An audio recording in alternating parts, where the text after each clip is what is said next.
Over the centuries, Europe was ruled by monarchs who managed to bring about peace and development to their peoples, achieving their status of greatness and lasting fame.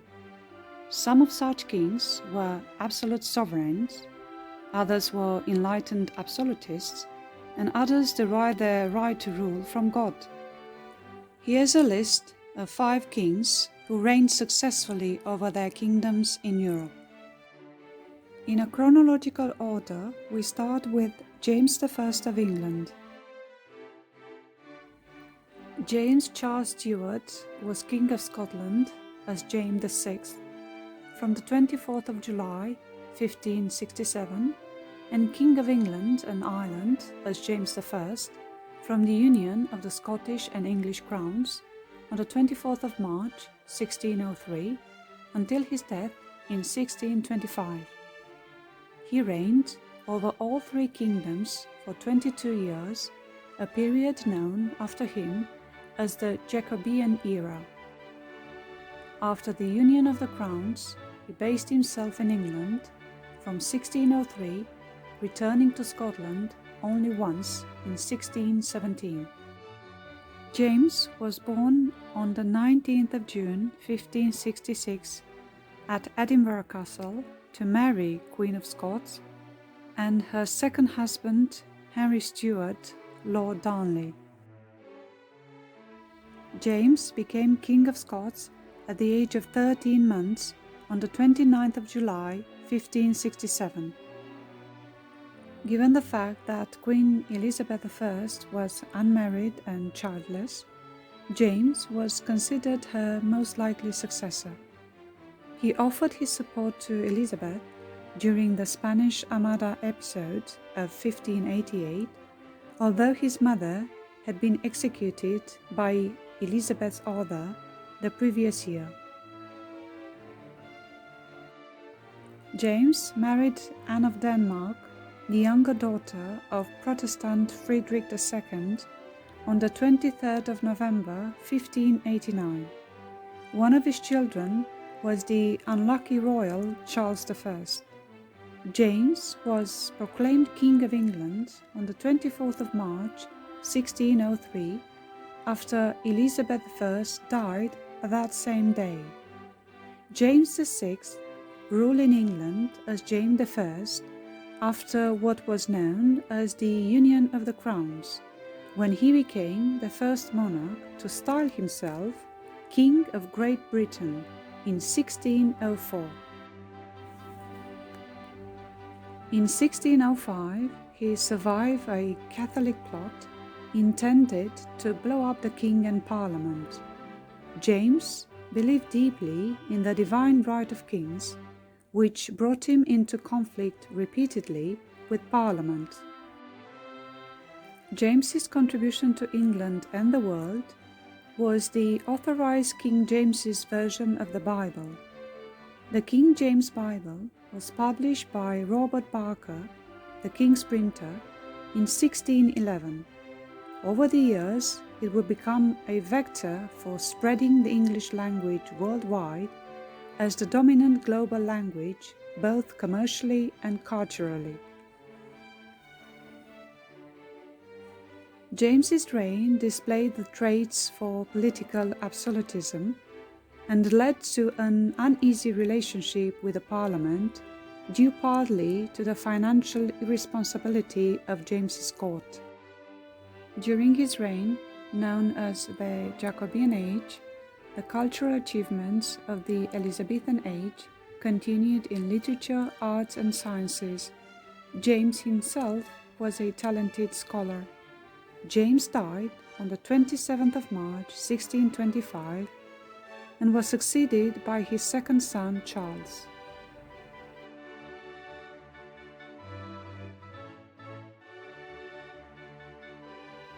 The next king on our list is Gustav II Adolf of Sweden. He was the King of Sweden from 1611 to 1632 and is credited for establishing the foundations of the modern Swedish state and the rise of Sweden as a great European power. During his reign, Sweden became one of the primary military forces in Europe during the 30 Years' War.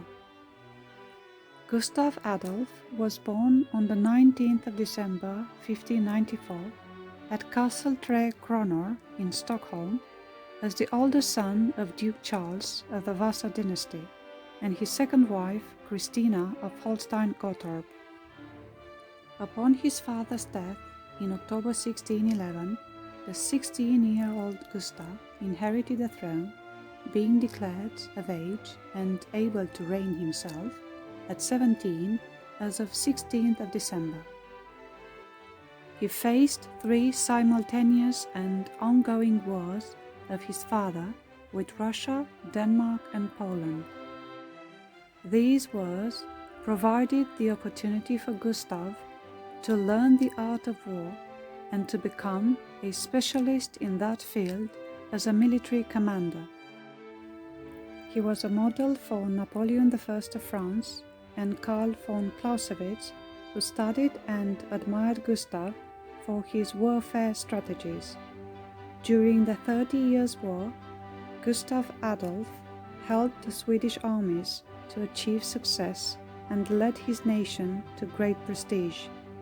Gustav married Maria Eleonora of Brandenburg in 1620. She bore her husband a daughter, Christina, in 1626, who later succeeded her father as Queen of Sweden. The Lion of the North, as he was also known, died in the Battle of Lutzen on the 6th of November 1632. He was only 37 years old. He left behind a more powerful Sweden, being named the Great for his contribution in achieving the political and religious equilibrium of power in Europe. We shift now the attention to Louis XIV of France. He was known as Louis the Great or the Sun King, and he was King of France from the 14th of May 1643 until his death in 1715. He reigned over France during one of its most magnificent periods, becoming the symbol of absolute monarchy of the classical age in Europe. Louis XIV was born on the 5th of September 1638 in the Château de Saint-Germain-en-Laye. His father was Louis XIII and his mother was Anne of Austria.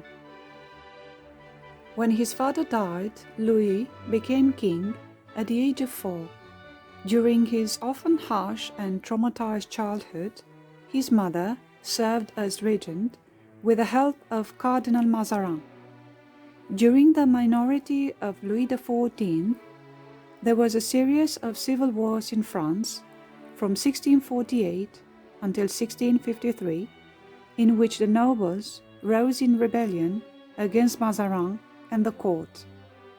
When Louis was only 15 and not yet married, he was crowned as king in Rheims. In 1660, he married Maria Theresa, daughter of Philip IV of Spain. Louis XIV began his personal reign only in 1661 after the death of Cardinal Mazarin. Shortly after, Louis started reorganizing France through administrative and fiscal reforms. His assistant, chosen to rectify the poor financial situation that France was facing, was Jean-Baptiste Colbert. Louis XIV engaged France in a series of wars which helped his country to become the dominant power on the continent and a threat to other European nations by exerting his supremacy. His dislike of Paris prompted Louis to spend more and more time in Versailles, southwest of Paris, where he built a magnificent palace between 1661 and 1689, moving his government there from Paris in 1682.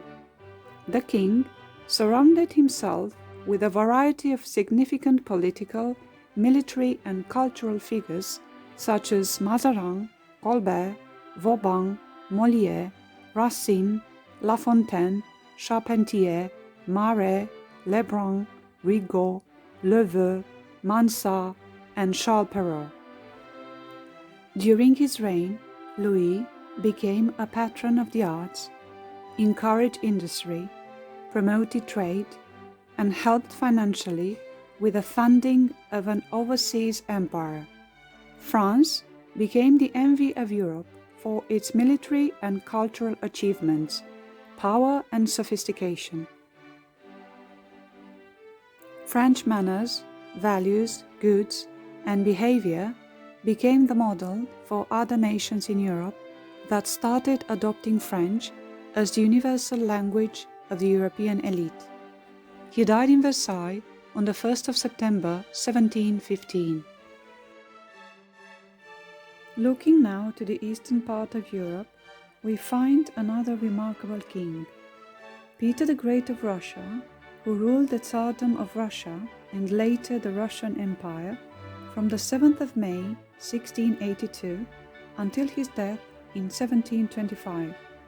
In his attempt to establish Russia as a great nation, he started extensive reforms by creating a strong navy, modernizing the army according to Western standards, secularized schools, and introduced new administrative and territorial divisions of the country.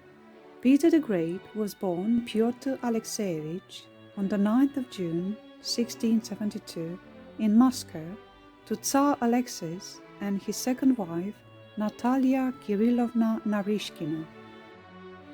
When Peter was 10 years old, he was chosen by the Council of Russian nobles to become Tsar with his mother as regent, due to the fact that Peter's other half-brother, Ivan V of Russia, who was next in line for the throne, was chronically ill and of infirm mind. When Peter was 17, his mother arranged for him to be married to Eudoxia Lopukhina in 1689.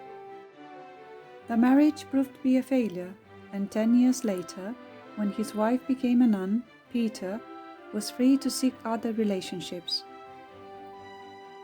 Following his mother's death in 1694, Peter, aged 22, became an independent sovereign.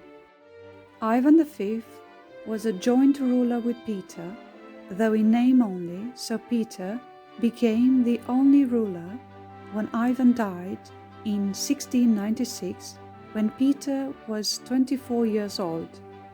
During his rule, Peter introduced a series of reforms with the aim of modernizing Russia by adopting many of the Western standards of life, especially French manners and clothes style.